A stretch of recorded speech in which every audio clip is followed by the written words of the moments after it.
Welcome to The Way Home with Laura Smith, the show that brings you wonderful guests, helpful advice, and uplifting stories. The Way Home. Live inspired. Here's your host, Laura Smith. Well, as America prepares to commemorate the 250th anniversary of the signing of the Declaration of Independence, do Americans adequately understand their own history, or our own history, or the inspiring 3,000-year-old Western tradition that gave rise to our nation and what is known as Western culture? Well, I have someone here who can spell that out more eloquently than I certainly can, and he has co-written a book that I think probably is going to be one of the most important works of our times. We can just get it into the schools and the hands of students all over the world.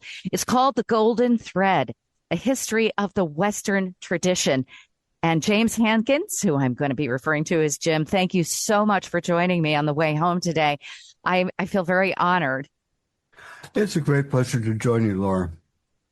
So The Golden Thread, this is something that I have been in my own mind thinking about. We talk about in our morning show on 95.3 and other programs a lot about Western tradition, Western history. Is it being erased? And also, is it even being taught?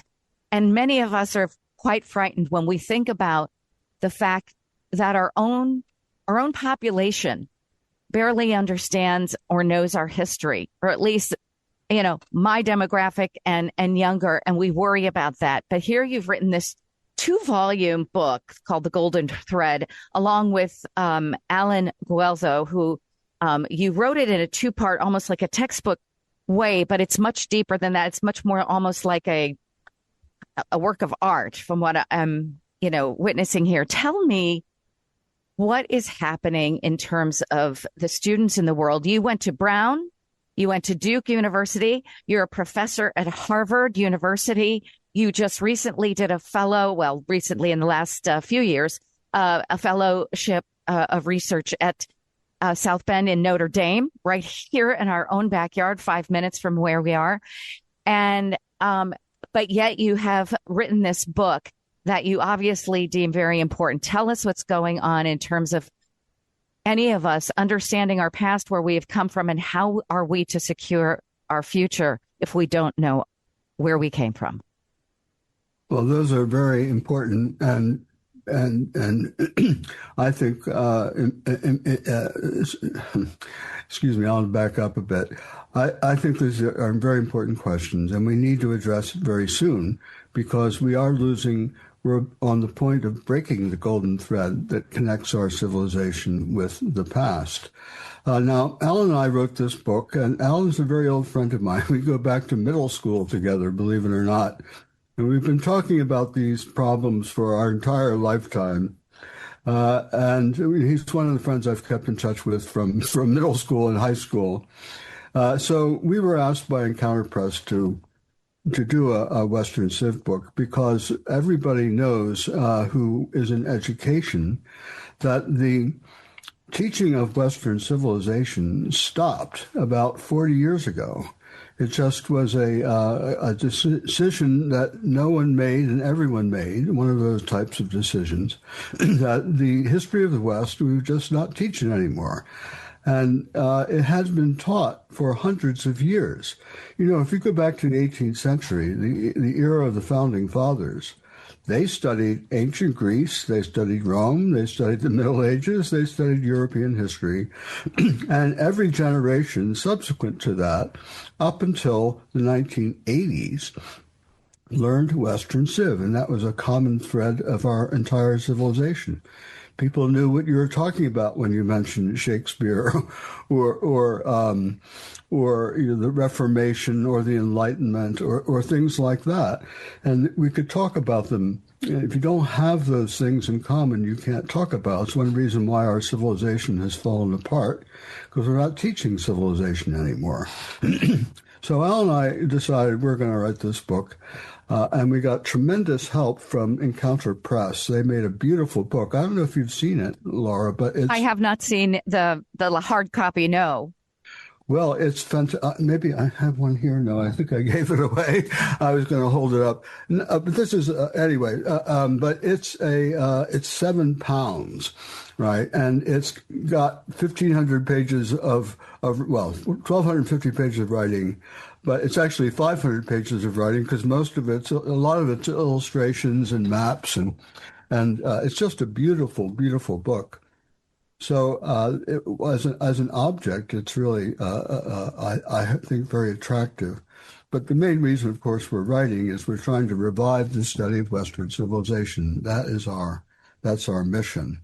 Yes, and you go back. You don't just talk about it in terms of American civilization for 250 years. You're taking the 3,000 bird's eye view, 3,000 year view, bird's eye view, and because that's where America got its principles from, like you said, the founding fathers. But so we don't even study our own 250 years. Yeah. How is it and when is it that we're going to start teaching where our own 250 years actually was born out of? And you have all of this rich history, as you said. So is this a book that's going to be used in colleges and universities, even in high schools, perhaps? How are we going to get this into the hands of the average student? Well, this is our project. You know, Alan was at Princeton, and I had been at Harvard. I'm still at Harvard, and I've taught there for 40 years. But we are moving to the Hamilton School for Classical and Civic Education, both of us. Alan's already there. I'm coming down in July. And we're making our project to spread the study of Western civilization. We have a lot of backing from various groups. And our hope is that it will get into classrooms. And we're going to start a program at the Hamilton School to teach secondary teachers, and primarily in classical schools or in charter schools, people who are outside the public school, which is surrounded by a chain link fence, keeping all of these ideas out.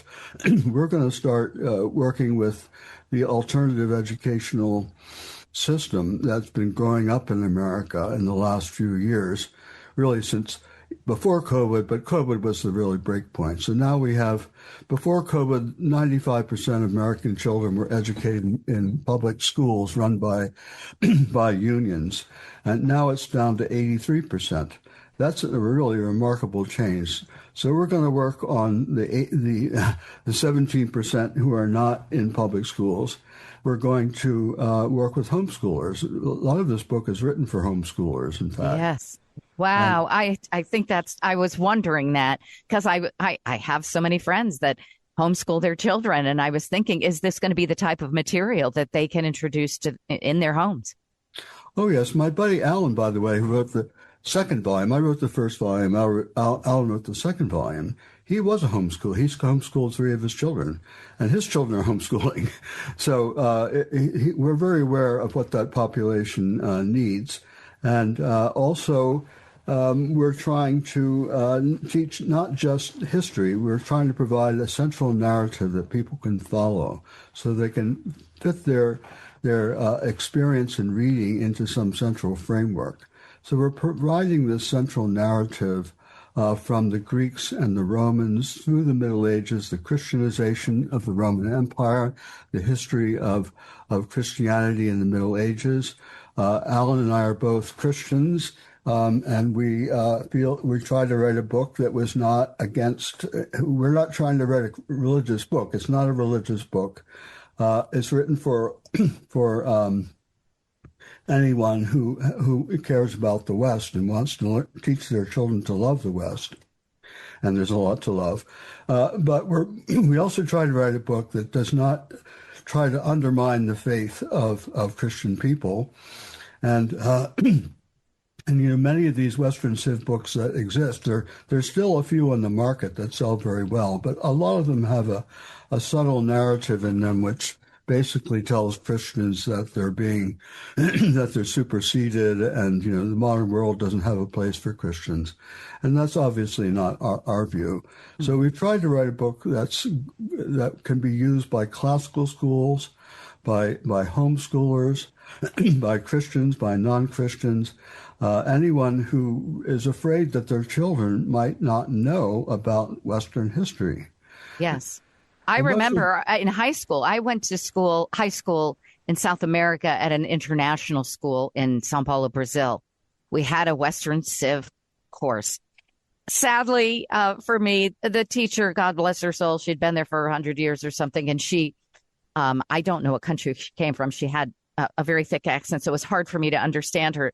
But there wasn't much enthusiasm or anything that would draw me in. Whereas when I hear about your book, The Golden Thread, A History of the Western Tradition, by you, James Hankins, and your partner, Alan Guelzo, I feel like this would change the whole dynamic of how people can learn about Western civilization in a way that includes everything from philosophy to religion to art to everything that culminated and then what we finally have in our founding documents here.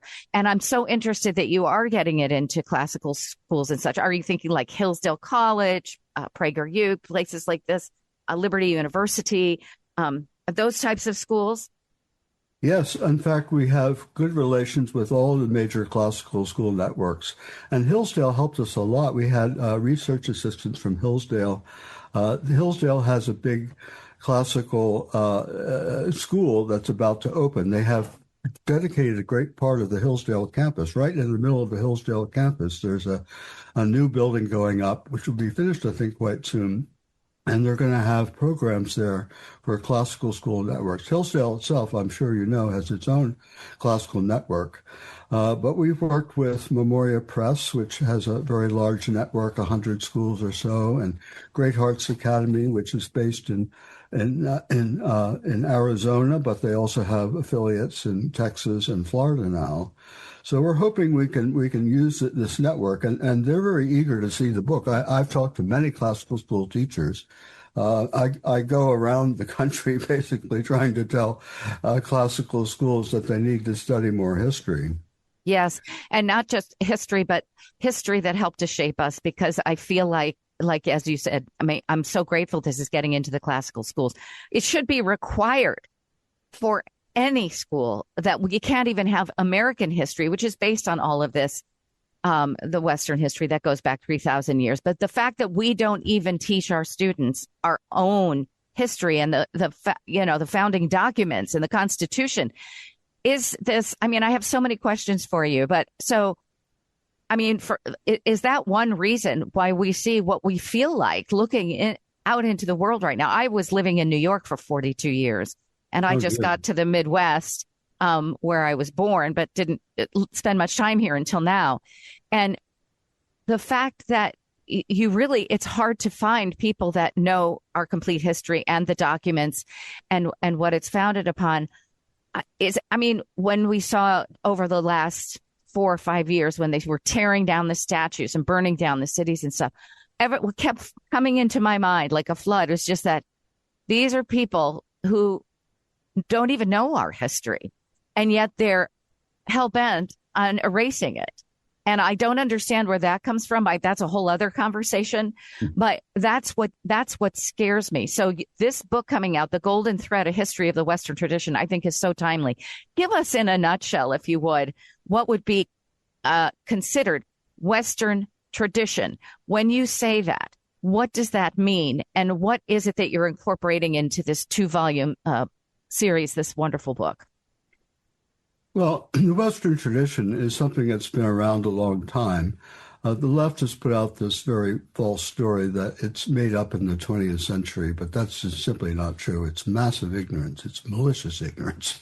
But the Western tradition traditionally starts with the Greeks. The Greeks were the founders of our civilization.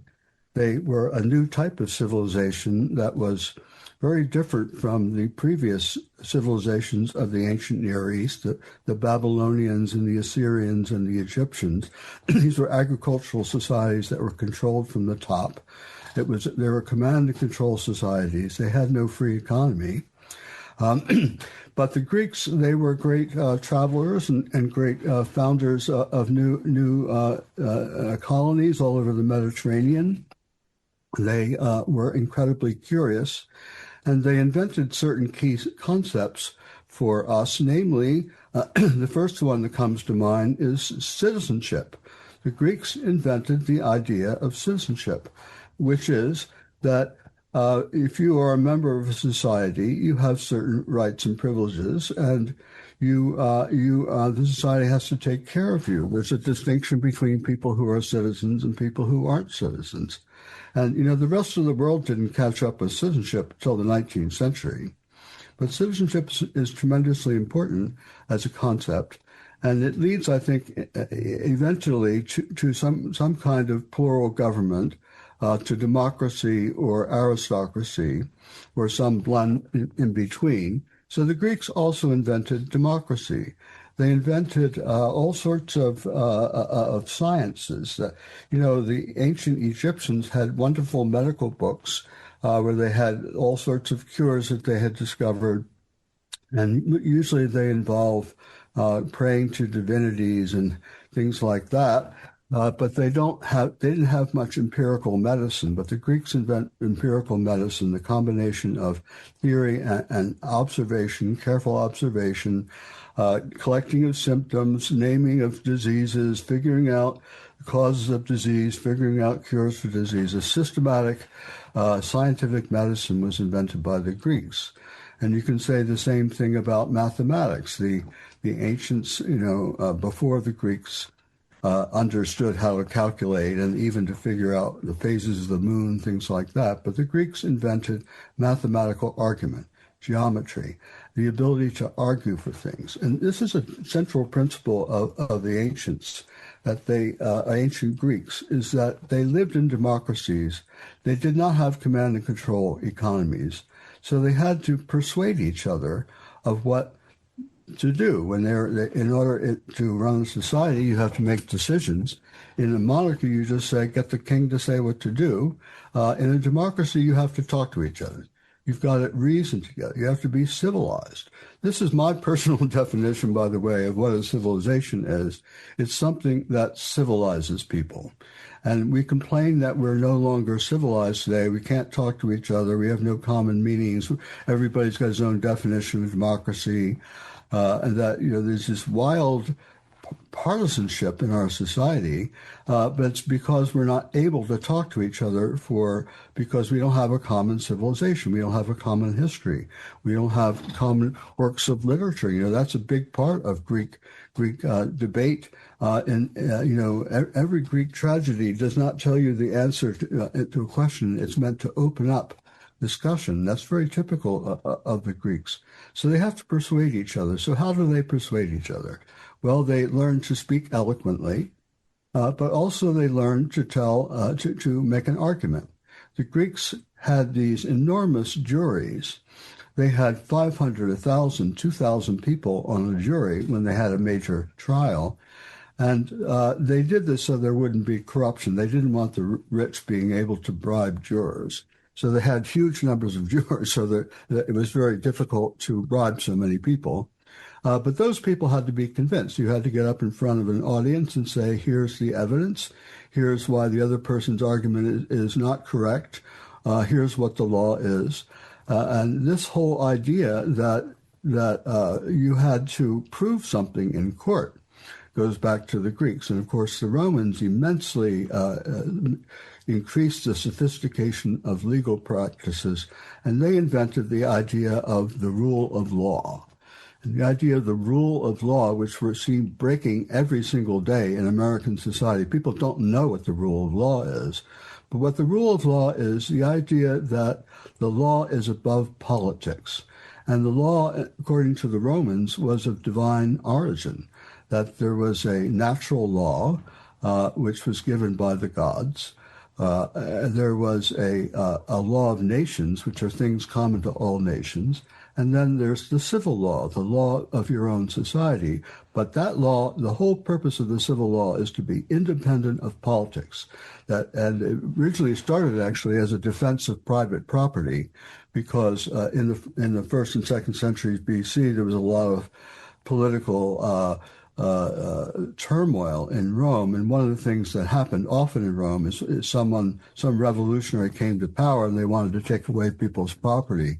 So the idea of rule of law is to protect the interests of people from politics.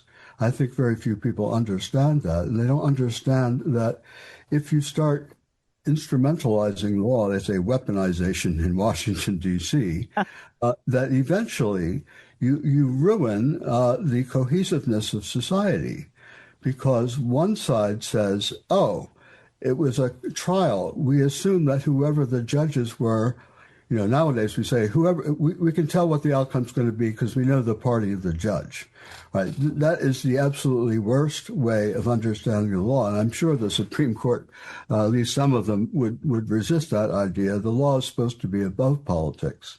But what happens in Rome, when the Roman Republic fell, one of the major causes was the fact that people didn't trust the law to give fair results. They thought the law was under the Julius Caesar said, they're out to get me, they're having all these legal trials for me, but nobody should believe the results of these trials because it's all weaponization, as we would say today. And eventually the Roman Republic fell in great part because the law was so politicized. Mm-hmm. Oh, boy, that gives me pause. Looking at us today, oh my goodness, I could talk to you for another 3 hours just listening to this. But looking at where we are today, does what we're seeing in this partisan political way of determining things like law and weaponizing verdicts and things like that, do you feel that are we in some way headed towards another dark ages because of this, or do you feel like it can be rescued and somewhat turned around in our lifetime? Well, one thing that's comforting about the Western tradition is we have been there before in many cases. The Roman Empire was a kind of series of crises. The Romans first were in danger of being wiped out in the 4th century BC, and they had many periods when people thought that they were about to collapse. When Julius Caesar was on the scene and they had the big fights between Augustus and his rivals, everybody else in the Mediterranean saying, great, the Romans are about to collapse.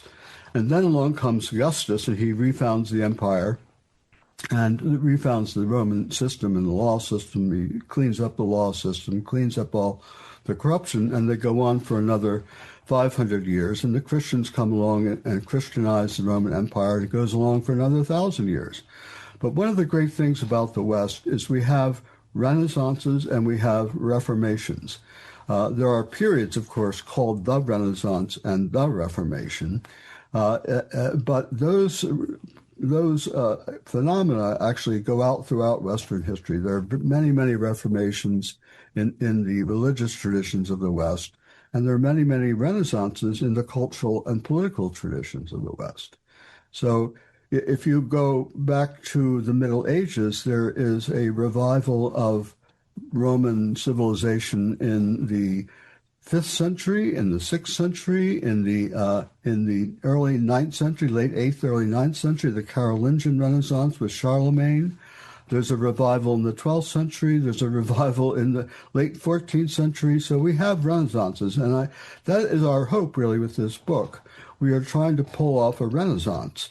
Mm-hmm. We're trying to get people to love Western civilization again, and there's a lot to love, frankly. We have our problems. There's no question that some of the criticisms of the West are true. And we're not trying to paper that over. We're trying to actually learn from it to see, what went wrong and how it could be made better. One thing that both Al and I believe is that every civilization has to constantly reform itself and constantly go back to its roots and rediscover its roots. But there's so much to love. I mean, we have marvelous literary traditions going back to the Greeks. That's one reason the Greeks have founded our civilization, is they founded all the different literary and poetical genres, in addition to the sciences I mentioned already. Mm-hmm. They founded, beautiful traditions of sculpture, which still inspire people. The architectural orders of the Greeks are still used in classical architecture. The medievals invented Gothic architecture. I worry about people walking around the streets and they don't understand what classical architecture is. They can't read it. They can't, feel it, because it's a beautiful, expressive language of architecture. And so is Gothic. And so they'll say, well, I don't understand that building. Tear it down and build a glass box. Right. Well, and that's just scratching the surface about what happens when you don't understand the past.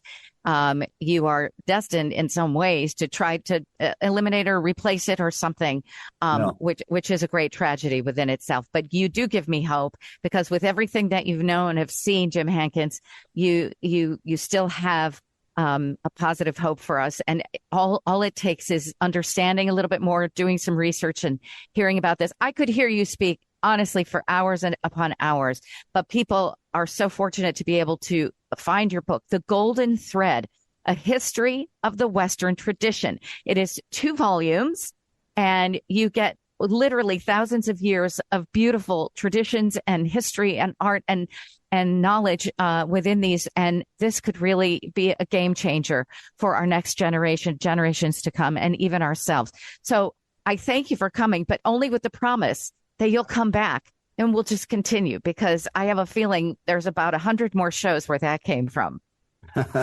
Well, I would love to talk with you about any time, Laura.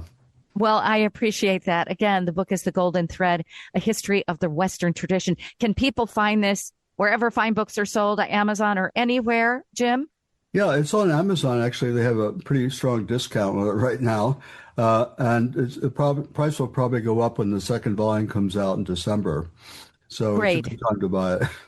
Good. So anywhere books are sold, and Amazon.com. And of course, this is for yourself. This could be for your classroom. This could be for you to maybe hand off to someone who is homeschooling, or even teaching a class at Harvard University.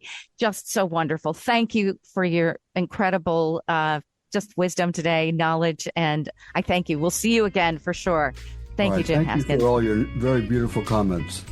Wonderful. Thank you as well. Thank you for listening to The Way Home. Each and every one of you are a part of the Way Home family, and we just wish for nothing but great happiness and safety and good health and prosperity, success, everything that you can possibly have to make your life a good one. And we'll see you next time on The Way Home. I'm Laura Smith.